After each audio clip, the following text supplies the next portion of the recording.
Gunfire cracked in the river bottom, and the smoke stuck in the cold air. A man dropped near the tug fork, and a wagon wheel creaked uphill. Someone yelled a name and got nothing back. On the West Virginia side, a rider yanked his horse around, breath steaming, rifle slanted across the saddle. On the Kentucky bank, men slid into the trees with guns to their chests. The woods muffled the words, but the message carried anyway. The Hatfields and the McCoys were at war again. Years earlier, the trouble was small and sharp. Both clans worked timber, farmed steep ground, and hauled hogs down rock tracks. William Anderson, Devil Anse Hatfield, ran logging crews on the West Virginia side. Randall McCoy kept his patch on the Kentucky side. They hunted the same ridges and sold to the same buyers. After the Civil War, they came home with scars, some in plain sight, some quiet. Ants had ridden with the Confederates and then built money out of trees. Randall wore his losses like armor. The spark was a hog. In 1878, Floyd Hatfield claimed a stray as his, marked by his notch. Randall McCoy said it was one of his hogs that had wandered over the line. A single animal meant meat and winter. They carried the dispute to a local trial. Neighbors sat as jurors. Testimony leaned toward Floyd. A McCoy relative, Bill Staton, sided with the Hatfields. The verdict went to Floyd. Randall walked away burning, convinced the jury had been pushed by kinship and fear. The hog verdict became a nail in a door that no one could close. A year later, that same Bill Staton was dead in a fight with McCoy men. A court called it self-defense. The ruling fed the same fire. The other side wins. Our side pays. Then a love story cut across the line. Randall's daughter, Rosanna, fell for John C. Hatfield, Devil Anse's son. She left home expecting marriage. Johns drifted. When the McCoys grabbed him on Kentucky soil, Hatfields rode hard and pulled him loose before a jail door could shut. Shame fell on Rosanna first, then on both houses. She bore a child who did not live to see adulthood. The failed match left bitterness sitting on both porches like a loaded shotgun. In August 1882, an election day crowd gathered at a Kentucky polling place. Tempers warmed with whiskey. 3 McCoy brothers, Tolbert, Farmer, and Randolph Jr., clashed with Ellison Hatfield, Devil Anse's brother. Fists flew, then knives, then shots. Ellison collapsed bleeding from dozens of wounds. A posse started for the Pikeville jail with the McCoys in custody. Devil Anse rode in with armed men, turned the column around, and waited on the riverbank while doctors fought for Ellison's life. When Ellison died 2 days later, so did restraint.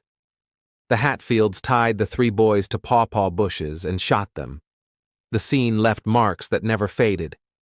Kentucky issued warrants. West Virginia officials resisted extradition. Men gathered rifles and cousins and called them posies. Raids followed. Barns burned, fences were cut, and shots carried back and forth across the tug fork at night. Sheriffs learned to ride with backup and to watch the tree line. For a few years, the feud ran like a slow fire. Courts tried to tamp it down. Juries failed to settle anything for long. The families counted every injury twice and every slight 3 times.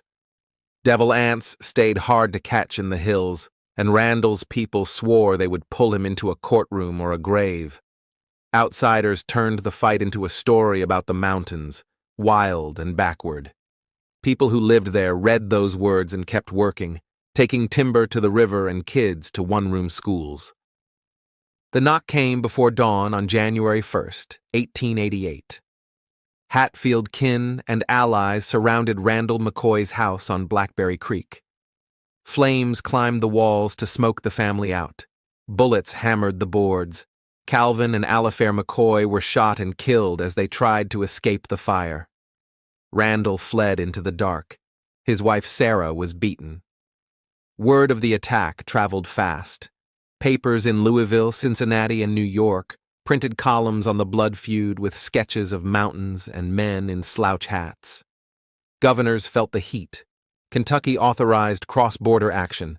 Deputy Bad Frank Phillips led raids into West Virginia, chasing Hatfield partisans through the hollows. He caught Jim Vance, Devilance's uncle, called Crazy Jim, and shot him dead. Arrests followed in clumps. Extradition fights went to the courts, and a Supreme Court decision cleared the way for Kentucky to try West Virginians seized in the raids. The map line, once a shield, no longer protected a man who had taken part in murder and arson. Trials told the story in pieces. Valentine Uncle Wall Hatfield, who had presided at the hog trial, drew years in prison. Others took long terms. One conviction stood out. Ellison Cottontop Mounts, a young, simple-minded relation, was convicted for the New Year's raid and hanged in Pikeville in 1890 before a huge crowd. To the McCoys, the gallows felt like proof the law finally saw them. To the Hatfields, it looked like the weak had been picked to pay for the strong. Underneath the shootings ran the constant fuel of pride, poverty, old politics, and proximity. The state line cut through people who shared blood and business. Timber money and railroad contracts raised the stakes. Civil War loyalties still had weight. Each new hurt sat on top of older ones. A split hog verdict, a seduction and rescue, a brother dying slow, 3 boys tied to bushes, 2 children shot in a yard. None of it stood alone. Every raid felt like collection on a long debt. By the early 1890s, the feud burned lower. Devilance stayed at home more and told his sons to keep clear of courthouse steps. Randall McCoy carried grief that bent his shoulders. Younger men took jobs on rails and in coal camps, where a foreman's timesheet mattered more than a surname. The families still watched each other at crossings, but death stopped feeling like the next mile marker. When preachers rode the creeks, they spoke of settlement as much as salvation. Devil Anse was baptized in 1911 and tried to make peace with his God. The legend grew even while survivors could still correct it. Reporters folded all of Appalachia into the feud, ignoring the schools, the church suppers, and the fact that most folks settled disputes with words, not rifles.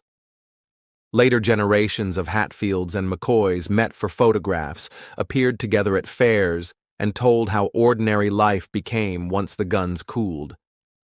In 2003, descendants signed a formal truce as a gesture to history and to visitors who came to see the ground where the old stories took place. Strip the tale to its timeline, and the path stands out. The hog dispute of 1878 lit the match. The 1882 Election Day fight and the Paw Paw executions made a private quarrel a public war. The New Year's raid of 1888 brought national attention and pushed lawmen across the state line. The trials of the early 1890s punished men on both sides and slowed the violence.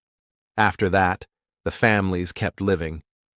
The hills held the echo, shots on cold air, the hiss of a house fire, and a woman calling a name that didn't answer back.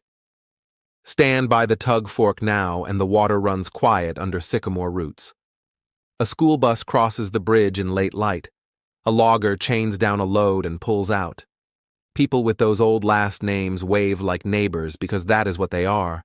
If you pause at dusk, you can still feel the pressure of the place that made 2 clans into enemies. The tight valley, the thin money, the pride that would not bow. History turned the feud into a symbol. The ground remembers it as nights of fear and mornings of cold ashes. Thank you for listening to Deserted Trails. Subscribe for more forgotten stories from the old frontier.